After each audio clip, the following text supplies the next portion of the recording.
नमस्कार दोस्तों, welcome back to your own channel Wealth Saga. आज है 27 जुलाई 2026। आज है मंडे का दिन दोस्तों। सैटरडे को जब हम लोगों ने निफ्टी वीकली व्यू पोस्ट किया था तब हमने आपको कैटेगोरिकली बताया था कि आपका आउटलुक क्रूड पे बियरिश होना चाहिए, यू रिमेंबर। और क्या लेवल हम लोगों ने डिस्कस किया था, $86 पर बैरल के लेवल्स आपको दिखाई पड़ेंगे। आपको बिल्कुल भी क्रूड में तेजी नहीं करनी है। Is that not the precise thing which we told. अगर आप देखें आज के दिन क्रूड के क्या हालात है तो दोस्तों आप देख करके सरप्राइज हो जाएंगे कि क्रूड में जो लेवल्स हमने बताए थे एग्जैक्टली वही लेवल्स पर क्रूड चल रहा है। $86 पर बैरल के लेवल्स को क्रूड ऑलरेडी टच कर चुका है। अब ये टारगेट तो कंप्लीट हो गया। द क्वेश्चन कम्स कि आगे क्या हो सकता है। तो दोस्तों जो पहला टारगेट था वो तो पहले दिन ही अचीव हो गया है, क्योंकि हमने आपको ये कैटेगोरिकली बोल दिया था कि भैया तेजी तो बिल्कुल नहीं करनी है, ठीक है। तो जिन लोगों ने भी बियरिश पोजीशन ली है they must have also made money and those people who have booked their profit that is also pretty good. लेकिन बहुत सॉलिड गैप डाउन हुआ है। बहुत सॉलिड गैप डाउन की उम्मीदें पूरी मार्केट को नहीं थी और लेकिन ये अलग बात है कि हम लोगों ने इस चीज़ को ऑलरेडी डिस्कस कर लिया था। Now coming on to Nifty 50 today. Nifty 50 के बारे में बात रहे। निफ्टी 50 में आज के दिन हमको गैप अप ओपनिंग दिखाई पड़ी और वहाँ से मार्केट पॉजिटिव ही हुआ। 50 डे एक्सपोनेंशियल मूविंग एवरेज के ऊपर क्लोजिंग हुई है 24,000 के लेवल्स के आसपास। तो द क्वेश्चन कम्स कि हमें आगे आउटलुक क्या रखना है। वहीं पर अगर हम लोग बात करें क्या आउटलुक दिखाई पड़ रहा है तो उसको 15 मिनट्स के चार्ट पे अगर हम लोग देखें तो 15 मिनट्स के चार्ट पे हमको डे हाई के आसपास क्लोजिंग दिखाई पड़ रही है। पॉजिटिव नोट पर क्लोजिंग होती हुई दिखाई पड़ रही है, क्योंकि निफ्टी 50 ने 24,000 के ऊपर क्लोजिंग दी है, which was one of the resistances. और साइकोलॉजिकल रेजिस्टेंस भी है। 50 डे एक्सपोनेंशियल मूविंग एवरेज के ऊपर भी क्लोजिंग दी है। और जैसा कि मैंने आपसे निफ्टी वीकली व्यू में भी डिस्कस किया था कि मार्केट में यहाँ से एटलीस्ट कोई भी नेगेटिव ट्रिगर नहीं है। जो गैप वगैरह है वो भी ऑलरेडी फिल हो चुके हैं। वही निफ्टी 50 के बारे में बात करें 228 पॉइंट्स की तेजी के साथ क्लोजिंग 23,995 हुई है 24,000 के बिल्कुल एग्जैक्ट लेवल्स पे। Nifty bank 400 points plus closing हुई है 57,000 के ऊपर। मिड कैप और स्मॉल कैप इंडेक्स में भी हमको पॉजिटिविटी दिखाई पड़ रही है। गिफ्ट निफ्टी के बारे में बात करें जो सेकेंड ट्रेडिंग सेशन है वो 38 पॉइंट्स के आसपास नेगेटिव है, 24,000 से भी ऊपर ट्रेड कर रहा है।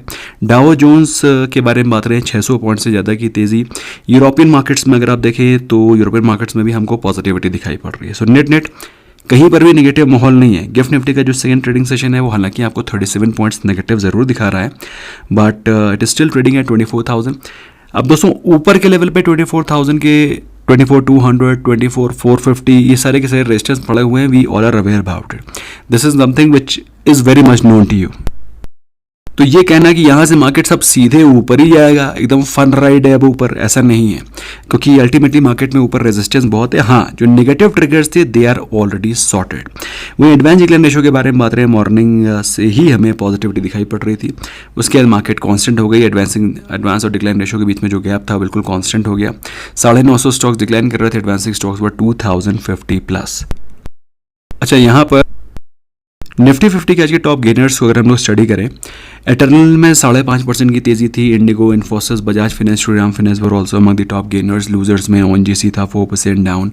HDFC bank, HDFC life, Cipla, doctor Reddy's losers थे। ओएनजीसी में 4% गिरावट थी, ठीक है। और भागने वाले स्टॉक में लीड कर रहा था एटर्नल। क्यों? क्योंकि क्रूड सस्ता हुआ। क्रूड सस्ते होने के कारण आप देखें तो ओएनजीसी में गिरावट है और एटर्नल में पॉजिटिविटी है, इंडिगो में पॉजिटिविटी है, क्योंकि ये दोनों के दोनों देखो एटर्नल में क्या है ना, डिलीवरी करनी है, सर्विसेज प्रोवाइड करनी है। तेल सस्ता होगा तो बेहतर मार्जिन आप निकाल पाएंगे, बेहतर सर्विसेज दे पाएंगे। लास्ट एक हफ्ते में SL Technology, Bajaj Auto, Trent, Eternal और बजाज फिनसर्व गेनर्स हैं। लूजर्स में निफ्टी 50 में सबसे ज़्यादा टूटा है HDFC Bank, Axis Bank, Doctor Reddy's, Adani Enterprises, Adani Port, ये सारे के सारे टॉप अंडर परफॉर्मर्स हैं। लेकिन एक्यूमुलेशन कहाँ हो रहा है दोस्तों? 3 बैंक्स हैं, ICICI bank, Kotak Mahindra bank, Axis bank. इन स्टॉक्स में हमको बेहतर एक्यूमुलेशन दिखाई पड़ रहा है। हिंडाल्को और सन फार्मा में भी हमको अच्छा एक्यूमुलेशन दिखाई पड़ रहा है as compare to previous day. वहीं दोस्तों मिड कैप और स्मॉल कैप स्टॉक्स के बारे में बात रहे हैं। कार ट्रेड 12% ऊपर था। केफिन टेक्नोलॉजीज 10% ऊपर था। केफिन टेक्नोलॉजीज का चार्ट बहुत सुंदर लग रहा है। सिमिलरली इस कार ट्रेड, लेकिन हम लोग केफिन टेक्नोलॉजीज के ऊपर फोकस करेंगे। इसमें हम लोग ने ट्रेड भी लिया है। सेगिलिटी, रिंगटन, आरके फॉर्ज, ये सारे के सारे गेनर्स थे। लूजर्स में सेम्प्रो है 5% डाउन। जेनटेक, NIACL, MRPL, एजिस लॉजिस्टिक, ये सारे के सारे लूजर्स हैं, ठीक है। वहीं बात रहे हम लोग लास्ट एक हफ्ते में, तो लास्ट एक हफ्ते में जहाँ पर हमें आउट परफॉर्मेंस दिखाई पड़ रहा है उसमें है PVR VR Inox 12% ऊपर है, डाटा पैटर्न्स ऊपर है, Laurus Lab, M&F Finance, Aegis Vopak ये आउट परफॉर्मर्स है लास्ट एक हफ्ते के। टूट चुका है बंधन बैंक, डिसेंट रिजल्ट्स लेकिन मार्केट में प्रॉफिट बुकिंग हो रही है। गैलेंट इज़ 16% डाउन, सेम्प्रो, ABSL AMC, CI इंडस्ट्रीज़। दोस्तों ये सारे के सारे या तो वो स्टॉक है जो कि अच्छा भाग चुके हैं, वहाँ पर प्रॉफिट बुकिंग हो रही है, या फिर ये पूरे रिजल्ट्स पोस्ट कर रहे हैं।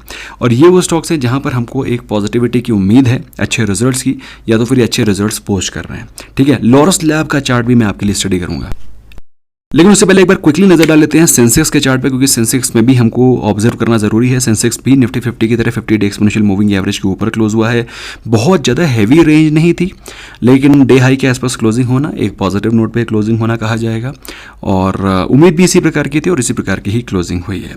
इसके अलावा दोस्तों FII डेटा को देखें तो FIs ने आज के दिन फिर से सेलिंग करी है, 1700 करोड़ के आसपास DIs की तरफ से बाइंग है, 2300 करोड़ की नेट अगर आप देखें तो 600-700 करोड़ की फ्रेश बाइंग हुई है, primarily led by DIIs।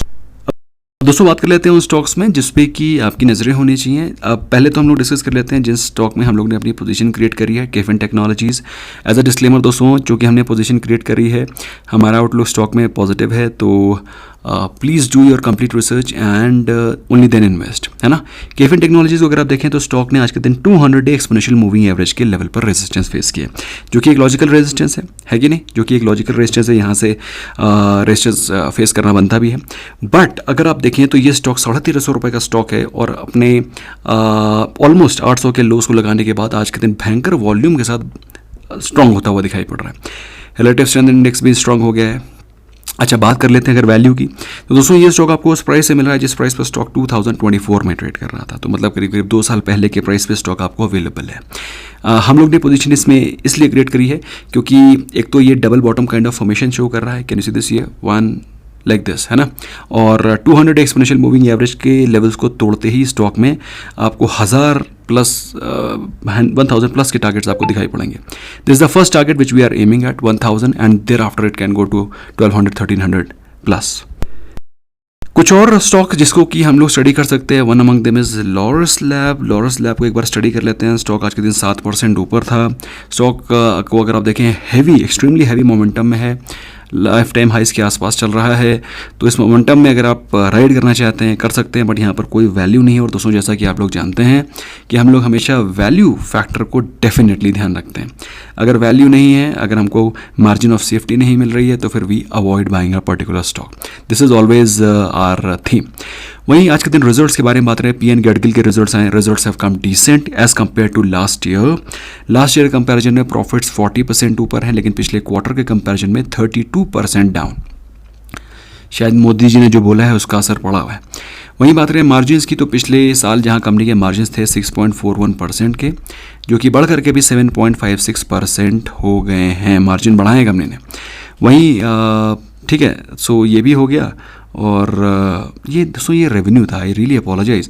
Revenue 40% up है, और पिछले क्वार्टर के कंपैरिजन में रेवेन्यू 32% डाउन है, लेकिन चूंकि कंपनी ने मार्जिन्स इन्हेंस किया है, तो प्रॉफिटेबिलिटी पिछले साल के कंपैरिजन में 52% ऊपर है, और पिछले क्वार्टर के कंपैरिजन में 17% ऊपर है। तो net net results are decent. Stock के बारे में बात करें तो स्टॉक हमको पॉजिटिव दिखाई पड़ रहा है, डब्ल्यू पैटर्न का ब्रेकआउट की तैयारी कर रहा है। Stock is looking decently positive. इसके अलावा विस्फोटक नतीजे आए हैं आरआर काबिल के, बट आरआर काबिल अच्छा खासा भागा भी हुआ है। ऐसा नहीं है कि RR Kabel is available at a very very decent price, no it's not like that. अगर आप देखें आरआर काबिल लाइफ टाइम हाइस के आसपास चल रहा है। Results are also very decent. पिछले साल के कंपैरिजन में रेवेन्यू 54% अप है, पिछले क्वार्टर के कंपैरिजन में 7% अप। वहीं बात करें मार्जिन्स की, तो पिछले साल के कंपैरिजन में 7% के कंपैरिजन में मार्जिन्स आर 9%। ठीक है। वहीं पिछले क्वार्टर में अगर आप देखें तो 8.83% के मार्जिन थे, तो पिछले क्वार्टर के कंपैरिजन में ऑलमोस्ट मार्जिन्स इंटैक्ट रहे। ठीक है। और कोई खास वैल्यू दिखाई नहीं पड़ रही है, तो lesser we talk about it the better. इसके अलावा विस्फोटक नतीजे और जहाँ पर थोड़ी सी वैल्यू दिखाई पड़ रही है वो है बाला माइंस। बाला माइंस, ठीक है, बालाजी अमीज जिसको बोलते हैं। स्टॉक आज के दिन 5% ऊपर था। इसके रेवेन्यू के बारे में बात करें, पहले प्रॉफिट के बारे में बात कर लेते हैं।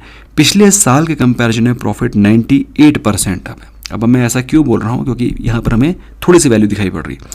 हालांकि मार्च के कंपैरिजन में स्टॉक डबल हो गया। मार्च में, यही मार्च 26 मार्च में 1000 रुपये का शेयर ऑलरेडी डबल हो गया। बट ये स्टॉक अभी भी आपको उस प्राइस से मिल रहा है जिस प्राइस पे स्टॉक 2023 में मिल रहा था। एनीवे, बात करते हैं रिजल्ट्स के बारे में। तो पिछले साल के कंपैरिजन में प्रॉफिट 97% अप है, पिछले क्वार्टर के 97% अप है, और पिछले क्वार्टर के कंपैरिजन में 19% अप। रेवेन्यू पिछले साल के कंपैरिजन में 27% अप है और पिछले क्वार्टर के कंपैरिजन में 16% अप है। मार्जिन्स पिछले साल 21% थे जो कि बढ़ करके भी 28% आ गए हैं, पिछले क्वार्टर में 26% मार्जिन थे। नेट हमें हर जगह पर रिजल्ट्स बेहतर दिखाई पड़ रहे हैं। But the only concern is कि स्टॉक पिछले 3-4 महीने में डबल हो गया। हालांकि वैल्यू अभी भी मिल रही है, ऐसा नहीं है कि लाइफ टाइम हाइज पर है, बट थोड़ा सा रिस्क है ना। सो इसके अलावा अगर आप देखें तो कोल इंडिया के रिजल्ट्स आए थे, बिल्कुल flat results year on year, 0.7% का ग्रोथ है खाली प्रॉफिट में। कुछ खास उम्मीद भी वैसे इससे थी नहीं, और बिल्कुल भी उम्मीद अच्छे रिजल्ट्स की थी नहीं। 5.5 रुपीज़ का डिविडेंड कंपनी ने भले डिक्लेयर किया है, बट स्टॉक अगर आप देखें तो stock 200 day exponential moving average के लेवल्स पर ट्रेड कर रहा है। रेवेन्यू में पिछले साल के कंपैरिजन में हमको थोड़ा सा इम्प्रूवमेंट दिखाई पड़ रहा है, 7.8% ऊपर है, लेकिन प्रॉफिटेबिलिटी बिल्कुल फ्लैट है। क्वार्टर ऑन क्वार्टर तो 19% प्रॉफिट डाउन है। The lesser said the better, तो कोई ज़्यादा खास बढ़िया रिजल्ट्स नहीं है। BEL के रिजल्ट्स बिल्कुल फ्लैट आए हैं। मार्केट ने जो एक्सपेक्ट किया था 1031 करोड़ के प्रॉफिट्स आए हैं 1054 करोड़ के, ये भी रिजल्ट्स मुझे कोई ज़्यादा खास दिखाई नहीं पड़े। तो BEL का चार्ट मैं डिस्कस कर लेता हूँ, काफ़ी सारे लोग BEL के बारे में पूछते रहते हैं। तो स्टॉक को अगर आप देखें तो स्टॉक ये 470 के प्राइस से गिर के 407 पर आ गया है, जो कि 200 डे एक्सपोनेंशियल मूविंग एवरेज है। और मैं इसको लेकर के बहुत ज़्यादा पॉजिटिव और एग्रेसिव नहीं हूँ, बीच बीच में रहता हूँ जब स्टॉक वैल्यू पे आ जाता है। मैंने इसके बारे में आपको वैल्यूएशन क्या बताई है, 365 से 380 के अगर आसपास आता है then it's a great buy, otherwise I will personally prefer to avoid. पिछले क्वार्टर के कंपैरिजन में प्रॉफिट्स BEL के 53% डाउन है, समझ रहे हो। लेकिन स्टॉक कितना गिरा है, 50% तो गिरा नहीं है, तो मुझे इसमें और गिरावट की उम्मीद है। ठीक है, पिछले साल जहाँ कंपनी के मार्जिन थे 30%, पिछले क्वार्टर में जहाँ कंपनी के मार्जिन थे 28.68%, अभी आए हैं 28.13%। तो ओवरऑल रेवेन्यू में भी ड्रॉप है। रेवेन्यू में ड्रॉप क्यों है, क्योंकि गवर्नमेंट की तरफ से ज़्यादा स्पेंडिंग है नहीं, डिफेंस बजट को ज़्यादा बढ़ाया नहीं गया है। So that is all from my side, friends. I hope I have been able to give some insight to you with respect to today's market and the results. That's all from my side, friends. Thank you so very much. Bye bye for now.